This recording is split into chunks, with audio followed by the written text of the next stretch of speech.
Take it away, Dee. What's up, D? Can you hear me? Yeah, we can hear you. All right. So if I'm right, what you wanted me to talk about was like finishing off the year pretty strong, holiday sales, things like that, correct? Yeah, absolutely. Okay, okay. So the number one thing that I always do is I always make sure that I have my schedule set for outside of work. So one thing that I've always done is I plan my life and my activities outside of that. So I know exactly when I can work, how often I can work, and where I'm going to be working at. If most of your stuff is going to be event oriented or service, those are the two tiers that I do. If you're not doing service events, I recommend going training anytime you can. Number one, to learn how to sharpen the correct way that's going to bring the most value to your clients so you can educate them, which helps establish trust and a healthy relationship with them dealing with you. To focus on separating myself from the company and from other reps by explaining and establishing trust with them so they know why they want to work with me over somebody else, over just getting online, over going to Costco or any of those other programs. Because a lot of those are convenient. However, there's perks and privileges working with me that separate that. So overall, it's going to be a better experience. It's going to save you more money. As a client, it's just going to be better for you, your family, your friends, et cetera, et cetera. If you don't know the referral approach, you better learn it. I think you should do a ton of demos during the holiday season, as many as possible. Learn how to piggyback and alley-oop. That's key.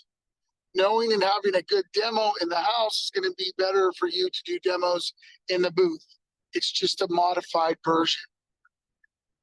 How I what I focus on, especially during the holidays, is I ask a lot of questions. If you ever come field train with me or work with me, I control the tempo, I control the conversation, and the fluidity of everything because I'm always asking questions. My questions are to do recon so that I'm always working towards the sale. It is a script, it is pitched, it is in a specific order, et cetera, et cetera. But it's also later on, if they go to throw me objections, I can actually use their own words and be like, hey, didn't you just say earlier? Remember when? I thought I heard you tell me, things like that. So right now, let's say you're working a mall or you got holiday boutiques. Like I just worked a show.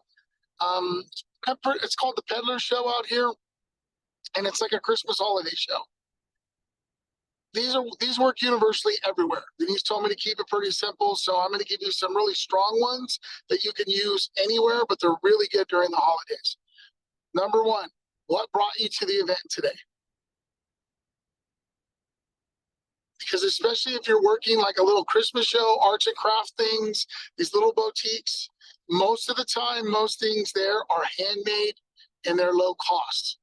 So I want to know what brought them here. Oh, we live in the area. We always come here, this and that, blah, blah, blah. That's great. Who are you here with today? Is it just the two of you? Is it all four of you? Who all comes with you? And then I always ask, do you guys come here every year? These are powerful questions so that if you work the same shows over and over again, this is how you grow them. And it's easy to ask for referrals and stuff like that. As a rewards program, but I'll get to that in a second. So, okay, awesome. You're here for, blah, blah, blah. Next question I'm going to ask them, are you familiar with Cutco products? Don't limit it to just knives, products, because we're a full kitchen company. You need to let them know that. If they've heard, I ask them, what do you know? Or actually, my second question to that, the two-part question is, are you familiar with Cutco products? The next one is, how long have you had them for? The goal is you're trying to figure out if they have Cutco and then how they got it. The purpose of these questions. Because if they already have them, you're going to ask them, what do you have? How long have you had it for? Where did you get it from? It seems like a lot of questions, but people like to talk. And somewhere in between these questions, remind them, oh, by the way, my name is Danny. Nice to meet you. You are. And then the rest of the conversation, make sure you're calling them by name. People like to hear their name. Plus, it shows that you're listening and you're paying attention. If they don't know Cutco, ask them what they're working with at home. What kitchen products are you working at home? What kind of pans? What kind of flatware? What kind of knives? Be specific. The more you ask and the more comfortable they are answering questions, the more it's going to benefit you later on, because it's going to be easier to start at a kitchen, and or if you have to start with the knives, it's going to be easier to continue to walk up the stairs. Couple key phrases. If you want to open up, I'm going to stop there for the part of asking questions to get to the pitch. Just go into the pitch. Other questions that are really nice that I like to ask is, hey, have you heard about our promotions? One thing that we do, we've always done this, is there's featured sets of the day. Today's Flatware Friday, today's Signatures Saturday, today's Set Selling Sunday. Brand the day, talk about it, have something specific. So for now, what I would do, being wherever you're at, in sales or whatever, there's got to be a go-to set. There's got to be a go-to mini set and a go-to piece that if your life depended on it, you could sell this to anybody at any time. Those are going to be your 1, 2, 3 drop downs, walk-ups, or your sales for the day. Those will be a good focus. If you want to focus on something else, completely up to you. It's all good. Then if not, what I tell them right now, what I've been using is I tell everybody, hey, we have our Black Friday specials going on early. This is going to be the last time that we're going to be in the area. This is the largest event in the area. And just create some urgency early. You're promoting it early. What's the advantage of buying from you? What's the advantage of buying at the event? What's the advantage, for doing both? Make sure you have your laminates so you can talk about each of the programs. That's a big thing too. Everything, everybody, every time. Nice transition to that is, hey, just so you know, at certain times you're going to have to ask for permission, but that's when you're going for the close. What I like to do until I get there, I like to just be as a matter of fact and just state things. They're in front of you. Remember this, if they're standing in front of you, they're interested. So don't ask, just assume. If they weren't, they would have walked.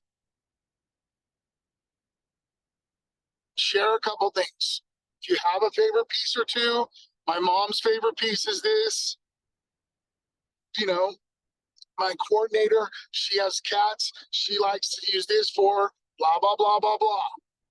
Don't go heavy on names and uses. Keep it light on each one. A good thing to do is, hey, do you ever do tomatoes? Great. My trimmer's your tomato knife. And notice how I say that. I ask a question, they tell me yes, and then I say, great, that's what this is for. This is your.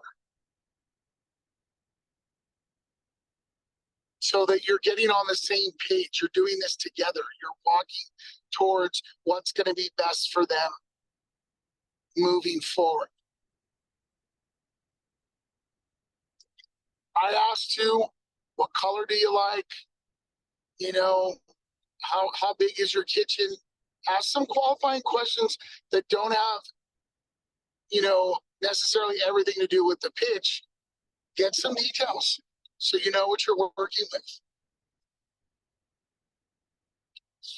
And if you're following a script, take your time walking down the steps. A key question for me, if they say no to the first option, before I drop down, I go sideways. And instead of saying, can I show you a smaller option? So it sounds like I'm there for them and I'm just trying to figure out one or two things. Is it no to this option? Or is it no to Cutco overall? Well, I'm not going to ask them that way.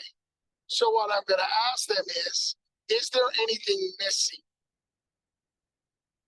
If not, I'll ask, if you don't mind me asking, Denise, what is your concern or what are your thoughts about this set?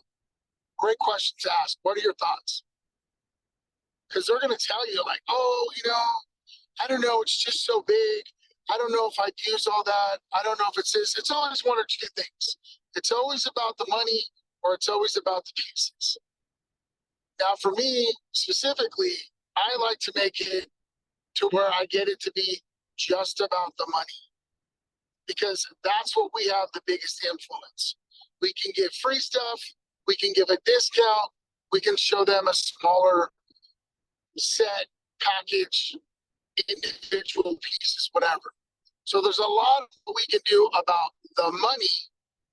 If you start high enough, you can walk down the stairs slow. If it's the pieces, we got to find out a little bit more and you got to dig in a little bit more. But don't be afraid to be honest with people, again, to establish the trust. Hey, we can totally customize this.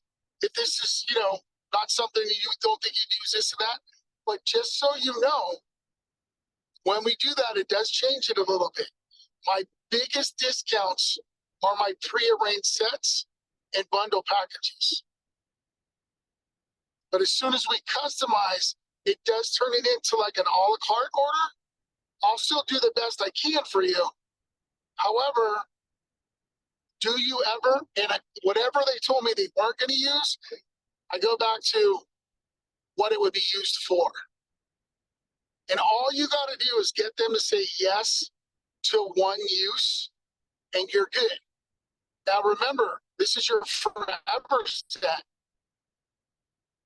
So even though you may not use that turning fork all the time or as much as you don't think, it's going to be something you use a lot, here's the thing. I found whenever I own something and I spend money on it, I find a reason to use it because I don't want it to go to waste. Are you like that too, Mrs. Jones? And they're going to tell you, yeah. It's not like a gym membership where they have to go and leave somewhere. They're going to be in the kitchen. They're going to use the kitchen every single day.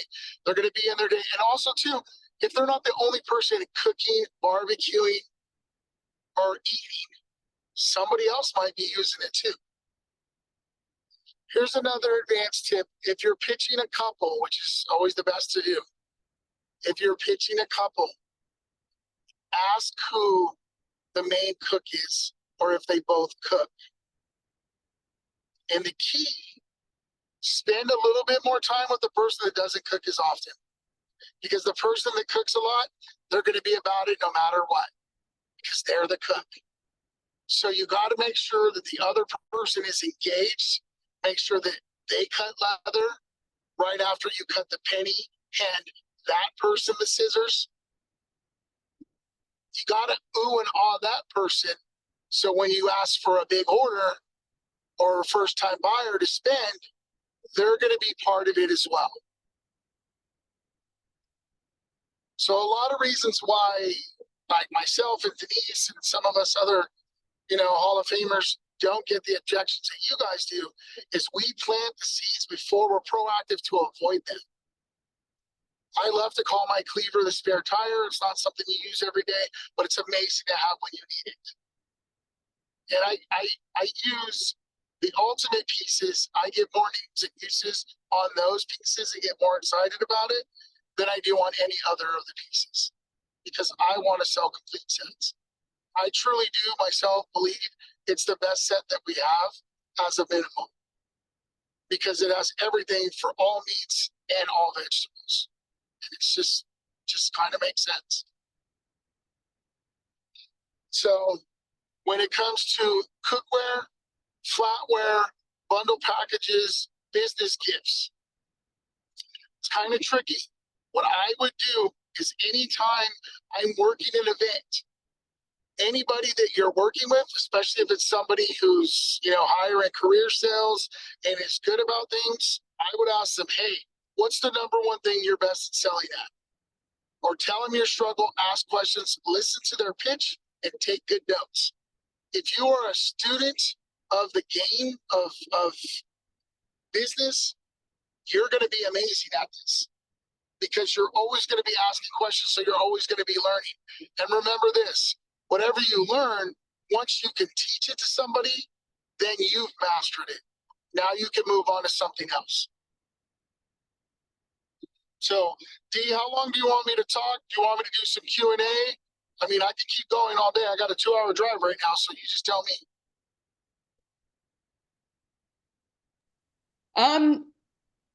If you want, you can talk for a few more minutes and then we can open it up.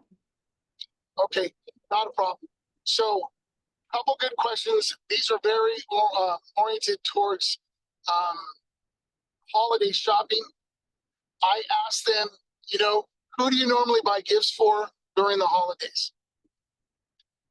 How many kids do you have? Are they grown? Who's the toughest person for you to buy gifts for every year around this time? Do you have anybody getting married? Any anniversaries? Do you need any host or hostess gifts? Because a lot of people don't just do Thanksgiving and Christmas. A lot of people do like Friendsgiving and they have, Christmas white elephant parties and this, that. I know Cutco's a lot more, but sometimes people want to do something extra. A really good thing that I've been doing as an add-on once I'm closing the order, hey, Denise, just out of curiosity, is there anybody that did anything like extra special for you this year that you might want to buy a gift for that you don't normally buy a gift for? And let them sit there and think on it. That's the other thing too. When you ask deep thinking questions, be quiet for a minute, maybe even two. It might seem weird, but it's not. Give people to think. You can't just machine gun the questions. And when they're telling a story, don't interrupt to add the next question. Give it a second. Let them finish. Another powerful thing is if they said something to you, go ahead and say, so what I'm hearing you say is, and repeat it back to them. The reason why you do that, you're validating that you've heard what they said, and they might add more to it. So remember this, whenever there's a conversation going on and you ask a question, whoever speaks first loses. So do your best to let them talk and let them respond in depth. It's going to help you so much more than anything else. Ask them about, would you like to take a peek at our stocking stuffers? Do you have any after Christmas parties, events, or gifts that you or occasions that you would need to buy gifts for? Are you a business owner? What do you do for work? These are great questions to ask so that you can just keep adding on, keep covering more programs. And then if you don't have a solid referral program right now, the best thing you can do is to tell them, hey, you know what? I'm going to be at the mall these days. And just so you know, the only thing better than Cutco is free Cutco. And so what I'm doing right now while I'm here, so I can hit my goal of this, help contribute to beating last year's record, et cetera, whatever you want to tell them, treat it like a push period, treat it like whatever you want, is if you send any buyers, I'm going to send you my digital card. Denise or somebody can teach you how to do that on your phone. It's simple. I'm going to send you my digital card and just make sure that they show this, that sent them with your name, and you're both going to get some free Cutco. How does that sound? And they're going to be all excited. So when they tell you, yeah, that's great, send it to them, this and that, and then just say, hey, just so I know what you would want, what else is it that you were wanting that you're not getting here today right now? And of course, add it on, offer them an extra special deal. If they pull the trigger and get it right here, right now, if they say no, it's okay. You have their wish list. You know how to leverage their friend to buy so they get that. Do the same thing, copy, repeat. The best thing you can do for yourself right now is to be very systematic. Same pitch all the time, no matter their level of interest, no matter their engagement, no matter what. You want the same results, you want good results, you have to be the same. Everybody's going to be different, and that's okay. You can be a little personal with them here and there. Bring them up a little bit if they're at a 2. Bring them down a little bit if they're at like a 12 and you need them to be at like an 8 because they're just a little bit too hyper, which happens. But the main thing is you have to get them to where you're mirroring each other. You do it together and everything flows. And then go from there. I'm sure Denise, somebody else is going to teach you how to eat, what not to eat, and do all that other stuff. All I'm trying to do right now is to teach you how to engage, get the most information possible so you can handle any objections and all the objections. The last tip that I'll give you right now before I let you ask me questions is this. When you're done, if the person is working with you, ask them, hey, did you listen? And ask them their thoughts. If something goes wrong and you don't get an order, the other thing too is whatever that objection was that they gave you, write it down so that you know later on you can reach out to the person you're working with, somebody on the team, somebody who's a trainer, Denise or somebody else in the group me. Hey, what are your best objection handlers for this objection?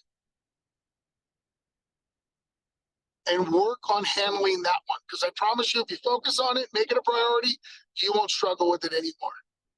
And that's how you get better. And that's how you grow. Nothing makes up for experience. Knowledge is power. So any questions? I'm here. Let's do it. Hey, Danny, tell us about Yes. the baby steak knives.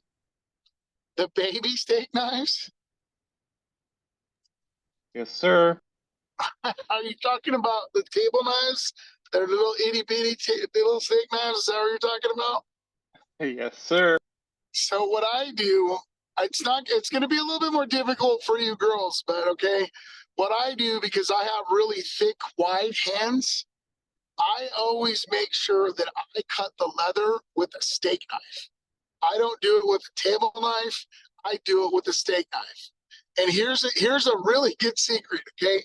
If they don't curse or make deer in the headlights when they cut the leather, you did it wrong, do it again. Does that make sense to everybody? Like they need to be like, oh my God, holy shit, something like that or worse. If they throw an F-bomb, oh my gosh, you're going to get an order. Just give them a high five and it's a wrap. It's so exciting when they curse like that. It's so funny.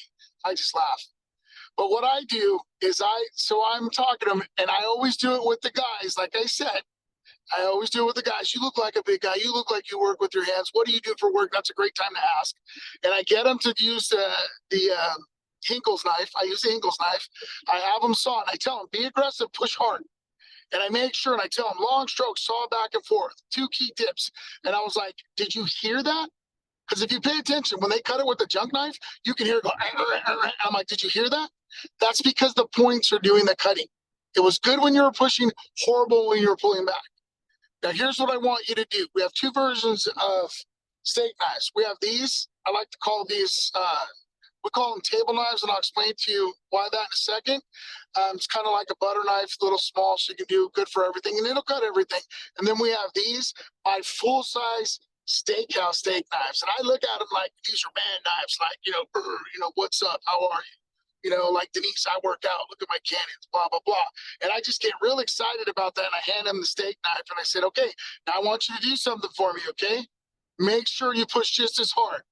But first, stay still. Please don't cut me. Hold on. Let me set you up. And then I tell them, ready? Go. And they're like, on purpose, they push as hard as they can because I told them make sure they push just as hard every time. one time it. If you want to fold it in half and do a 2-time cut, shit, I've watched Denise do like a 3 or 4. It's insane. It's awesome. But you're good to go. But the whole point is you kind of want to make the table knives seem like they're for teenagers. And I'll say that. So what I really like about these, they work on all knives. The steak knives, they work on all knives, all meats. They're like having a bunch of utility tools. The table knives are nice, but for me at my house, what I do, to be honest with you, the teenagers get to use that. The little kids, well, I cut their food for them. And they're like, yeah, let them look that steak. That's awesome. Like, I don't ask for it right away. I let them hold it. I love it when people start talking to me and they got the knife in their hand. I'm like, oh yeah, I remember, blah, blah, blah, blah, blah, blah, blah. I'm like, hey, how's that feel in your hand? Smell.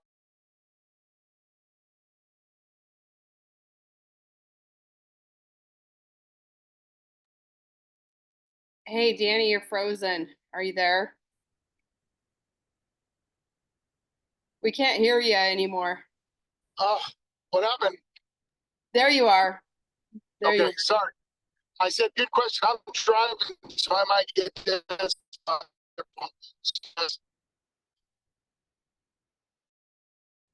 Anything else? Ask now. Trust me, there's going to be situations you're not going to be prepared for. Right now is a good time to take it. I've been doing this for 20 years, so I got knowledge.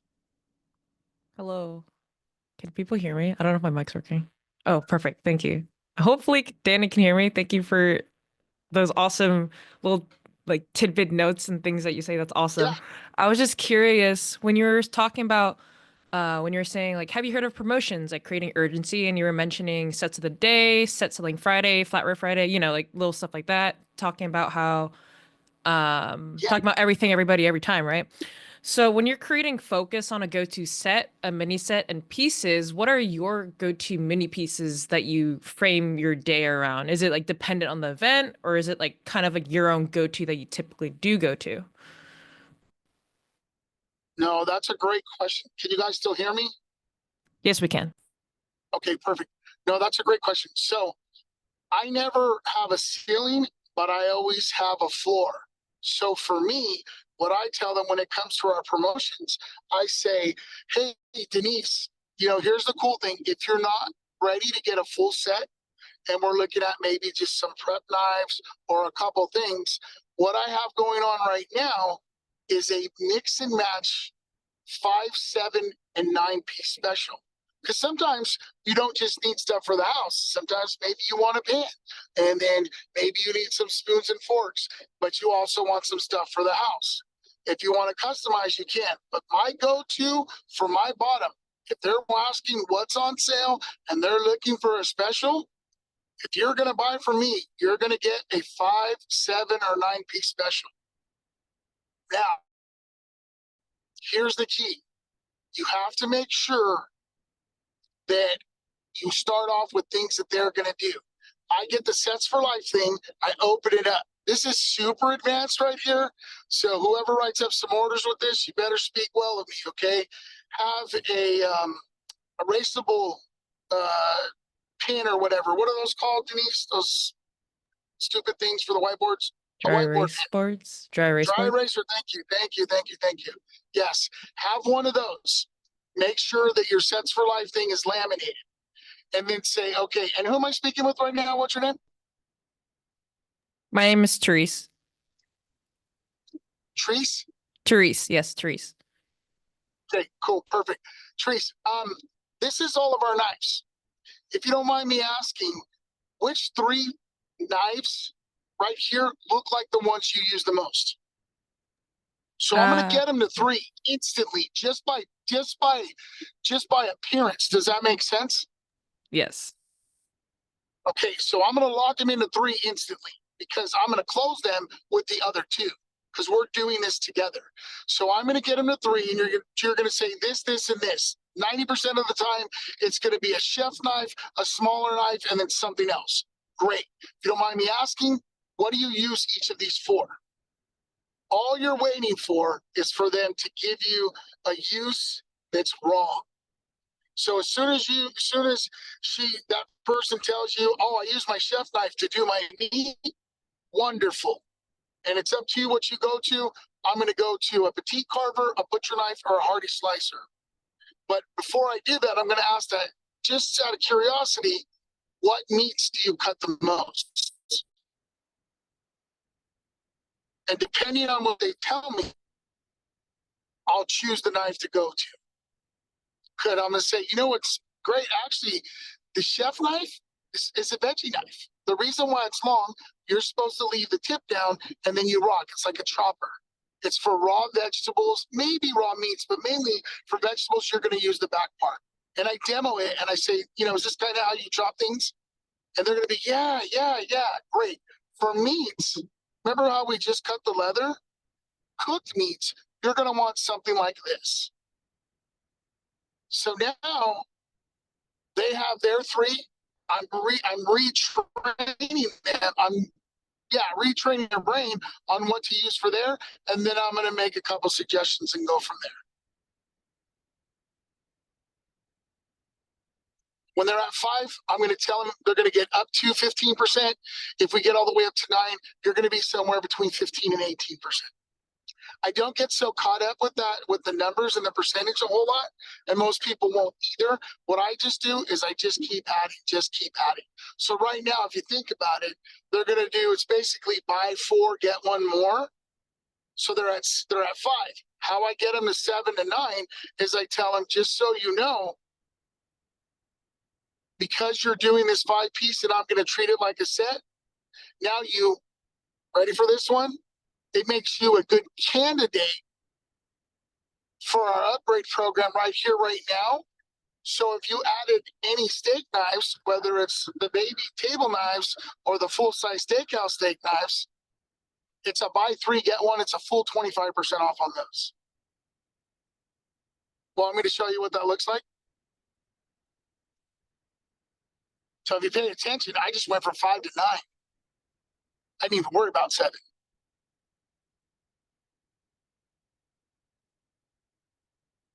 And they're going to be like, yeah. And just act like nothing. You know what most of my clients do is, now that you're buying 5 and I'm able to treat it like a set, it qualifies you for, it makes you a good candidate for. And I immediately just train them about upgrading on the spot. They're first time buyers, and I already trained them to upgrade.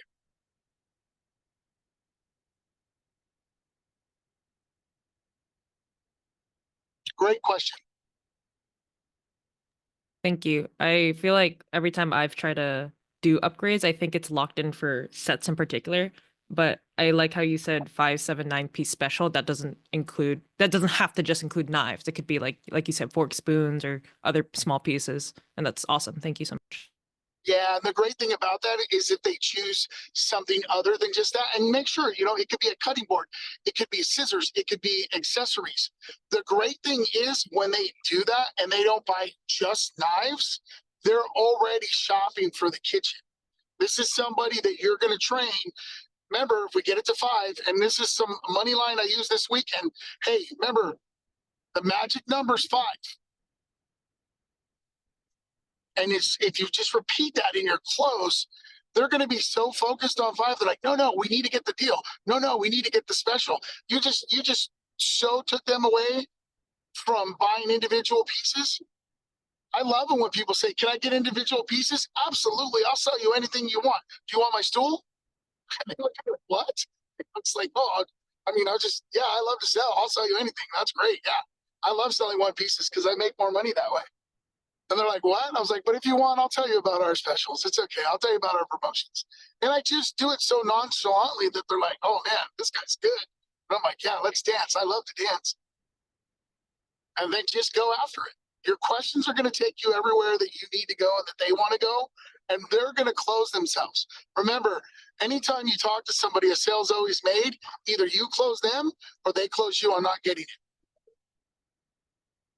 And you can't just say, do you want to get it? Do you want to get it? Do you want to get it? So you have to be creative. And by asking questions and giving suggestions, you validate that you're listening to them, and they make you, people like to feel heard. People like to feel heard. And you're the knifeologist. So you know what? Speak with confidence. Fake it till you make it. And sooner or later, you'll make it. And that's the key. and they're going to feed off of you with that. I mean, I know Denise does too, and I do all the time. Like during this time of year, hey, you know what? I need something for my kid. I need a set. I need this. I need that. Well, what do you think I should do? And I'll just tell him, well, here's what I would do. Okay, cool. Yeah, I'll take that. No pitch, no nothing. I had a lady order an ultimate set from me the other day over the phone. I sent out an email, which was funny, or no, a text. It was for my sharpening event that me and Denise are going to do next week. And instead of telling me she needed sharpening, she responded with, Danny, I have another grandchild getting married. I need another set. Please call me. And then she said, what did I get? Robert or whatever. And I looked it up and I said, oh, we got him the usual, the ultimate set, with the 12 steak knives, blah, blah, blah. And she's like, oh, okay, well, I'll do the same for Gina. Okay, great. Because they can't buy something different, everybody has to be the same. So once you train, remember, from the very first time you sell to anybody, you are training them what to expect from you and how things are going to work. So go about it. The best thing I can teach you right now is go about this long-term vision. There's so many different programs and so many different things we do now. It's an endless amount of Cutco that you could sell to each person, which is so much different than before. It's so awesome. It is absolutely 100 the best time to ever sell Cutco. It's amazing.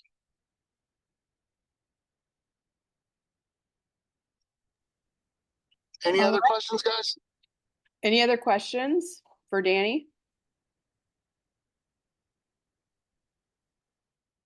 All right, Danny, thank you so much for your time. We really appreciate it.